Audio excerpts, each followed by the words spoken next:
Iran യുദ്ധത്തിൽ അമേരിക്കയ്ക്കും ഇസ്രായേലിനും ഇറാനുമൊക്കെ പരിക്കേൽക്കുന്നുണ്ട്. യുദ്ധത്തിൽ പങ്കെടുക്കുന്നവർ എന്ന നിലയിൽ അത് സ്വാഭാവികമാണ്. പക്ഷേ യുദ്ധ തീരുമാനത്തിൽ ഒരു പങ്കുമില്ലാത്ത അറബ് രാജ്യങ്ങളും പ്രതിസന്ധിയിലാണ്. അമേരിക്കയുമായി ബന്ധമുള്ളതുകൊണ്ട് ഇറാനെ സംബന്ധിച്ചിടത്തോളം അത് സ്വാഭാവിക പ്രതികരണമാണ്. പക്ഷേ ഈ യുദ്ധം കാരണം പ്രതിസന്ധിയിലായ മറ്റൊരു രാജ്യമുണ്ട്. അവർ അമേരിക്കയ്ക്കൊപ്പമാണ്, ഇറാനൊപ്പവുമാണ്. എന്തിനേറെ പറയുന്നു, സൗദിയുമായി കരാർ പോലും ഉള്ളവരാണ്. ആ രാജ്യത്ത് ഒരു മിസൈൽ പോലും വീണിട്ടില്ല. എന്നിട്ടും അവർ പ്രതിസന്ധി നേരിടുന്നു. ഏതാണ് ആ രാജ്യം? അവർ നേരിടുന്ന പ്രതിസന്ധി എന്ത്? നോക്കാം.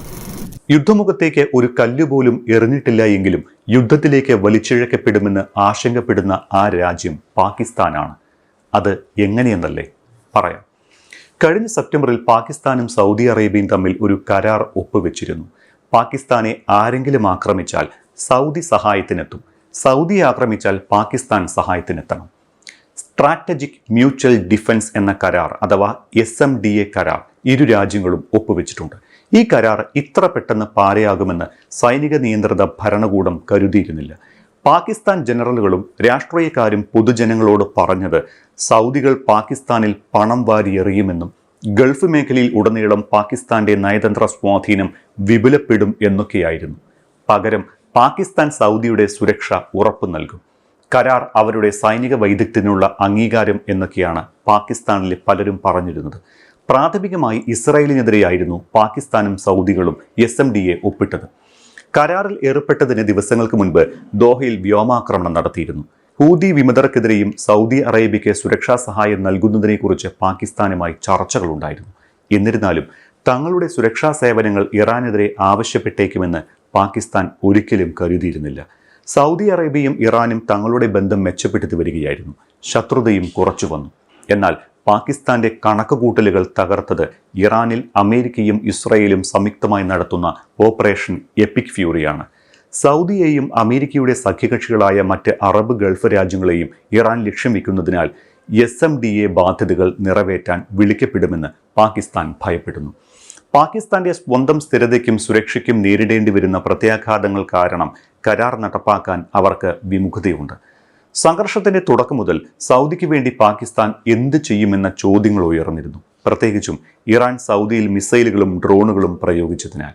എന്നാൽ പാകിസ്ഥാന്റെ ശക്തമായ മുന്നറിയിപ്പ് കാരണമാണ് ഇറാൻ സൗദി അറേബ്യയെ ഒരു പരിധിവരെ ഒഴിവാക്കിയതെന്നും Kuwait, UAE, Oman, Bahrain, Qatar എന്നീ ഗൾഫ് രാജ്യങ്ങളിലേക്ക് ആക്രമണങ്ങൾ മാറ്റിയത് എന്നുമാണ് പാകിസ്ഥാന്റെ ഭാഷ്യം. പാകിസ്ഥാൻ യുദ്ധരംഗത്ത് എത്തുമെന്ന് ഇറാൻ ഭയപ്പെട്ടിരുന്നുവെന്ന് പാകിസ്ഥാൻ വിദേശകാര്യമന്ത്രി അവകാശപ്പെട്ടു. ലോകത്തെ ഏറ്റവും വലിയ സൈനിക ശക്തികളുടെ മുമ്പിൽ മുട്ടുമടക്കാത്ത ഇറാൻ പാകിസ്ഥാനെ ഭയക്കുന്നു എന്ന പരിഹാസ്യമായ പരിഹാരമാണ് യുദ്ധകാലത്ത് പാകിസ്ഥാൻ സൗദിക്ക് നൽകിയത്. പാകിസ്ഥാന്റെ ആഭ്യന്തര സുരക്ഷാ ഭീഷണി നേരിടുമ്പോഴാണ് സൗദിയെ സഹായിക്കേണ്ടി വരുമെന്ന ആശങ്ക. ബലൂചിസ്ഥാനിലും ഖൈബർ പക്തൂൺഖയിലും പാകിസ്ഥാൻ കലാപങ്ങൾ നേരിടുകയാണ്. അഫ്ഗാനിസ്ഥാനെതിരെ അപ്രഖ്യാപിത യുദ്ധം നടത്തുന്നു. ഇറാന്റെ പരമോന്നത നേതാവ് ആയത്തുള്ള അലി ഖമനയുടെ വധത്തിന് ശേഷം പാകിസ്ഥാനിലും വ്യാപകമായ ആഭ്യന്തര കലാപങ്ങൾ പൊട്ടിപ്പുറപ്പെട്ടു. കടത്തിൽ മുങ്ങി ലോകബാങ്കിന്റെ വായ്പയിൽ മുന്നോട്ടു പോകുന്ന പാകിസ്ഥാന് നേരിട്ട് ബാധിക്കാത്ത യുദ്ധത്തിൽ പങ്കെടുക്കുന്നത് ചിന്തിക്കാൻ പോലുമാകില്ല. അതും മറ്റൊരു മുസ്ലിം രാജ്യത്തോട്. സൗദി അറേബ്യയും മറ്റ് അറബ് രാഷ്ട്രങ്ങളും ഇറാനെതിരെ തിരിച്ചടിക്കാൻ മടിക്കുന്നു. ഇറാന്റെ മിസൈൽ, ഡ്രോൺ ആക്രമണങ്ങളിൽ നിന്ന് സ്വയം പ്രതിരോധിക്കാൻ മാത്രമാണ് ഇതുവരെ ശ്രമിച്ചത്. ഇത് പാകിസ്ഥാന് ആശ്വാസമായിട്ടുണ്ട്. സൗദി തിരിച്ചടിക്ക് വിമുഖത കാട്ടുന്നതിന് കാരണം ഇറാൻ സൗദിയുടെ റിഫൈനറികൾ, എണ്ണപ്പാടങ്ങൾ, അടിസ്ഥാന സൗകര്യങ്ങൾ എന്നിവ വ്യാപകമായി ലക്ഷ്യമാക്കും എന്ന ഭയത്തിലാണ്.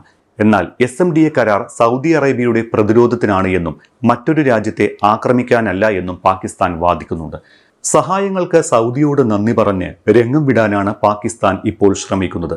1998 ആണവ പരീക്ഷണങ്ങളിൽ സൗദി നൽകിയ സഹായത്തിനും എല്ലാ സാമ്പത്തിക സഹായത്തിനും എന്നും കടപ്പെട്ടിരിക്കുമെന്ന് പാകിസ്ഥാൻ പ്രധാനമന്ത്രി ഷഹബാസ് ഷെരീഫ് പറഞ്ഞിരുന്നു.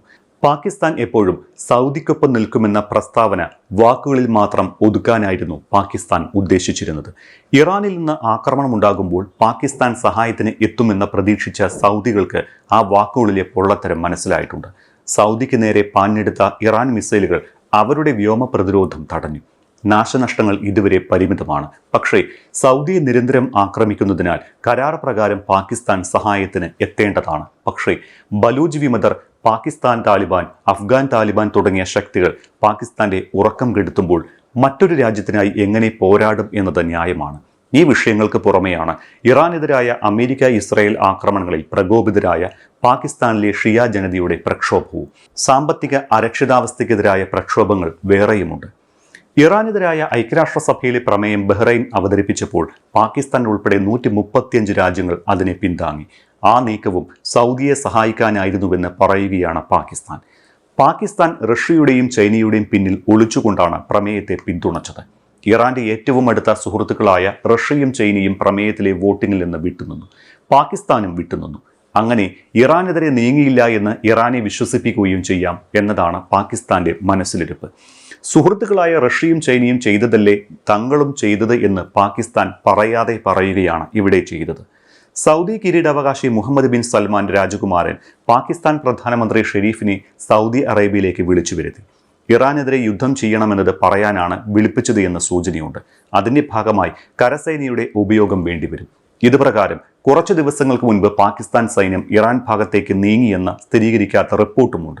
സൗദിയുടെ ആവശ്യം നിറവേറ്റാൻ പാകിസ്ഥാൻ തീരുമാനിച്ചാൽ സൗദി സാമ്പത്തികമായി സഹായിക്കുമെന്ന പ്രതീക്ഷയിലാകാം അത്. എന്നാൽ അത്തരമൊരു നീക്കത്തിന്റെ പ്രത്യാഘാതം കൂലിപ്പടയാളിയായി മാറുന്ന പാകിസ്ഥാന്റെ സുരക്ഷയെ സാരമായി ബാധിക്കും.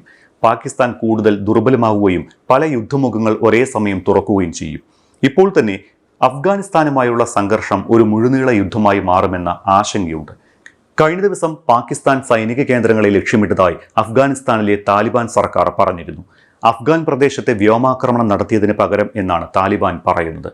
കാബൂൾ, കണ്ടഹാർ തുടങ്ങിയ പ്രദേശങ്ങളിൽ പാകിസ്ഥാൻ വ്യോമാക്രമണം നടത്തിയിരുന്നു. കുട്ടികൾ ഉൾപ്പെടെ നിരവധി പേർ കൊല്ലപ്പെട്ടു എന്ന് അഫ്ഗാനിസ്ഥാൻ ആരോപിക്കുന്നു. ഇറാന്റെ മറ്റൊരു വശത്ത് പാകിസ്ഥാനും അഫ്ഗാനിസ്ഥാനും യുദ്ധം തുടങ്ങിയാൽ അത് ഇന്ത്യ ഉൾപ്പെടുന്ന മേഖലയെ പ്രതിസന്ധിയിലാക്കും. വ്യാപാരവും എണ്ണ നീക്കവും ഉൾപ്പെടെ വീണ്ടും ആശങ്കയിലാകുന്ന സ്ഥിതിയും ഉണ്ടാകും.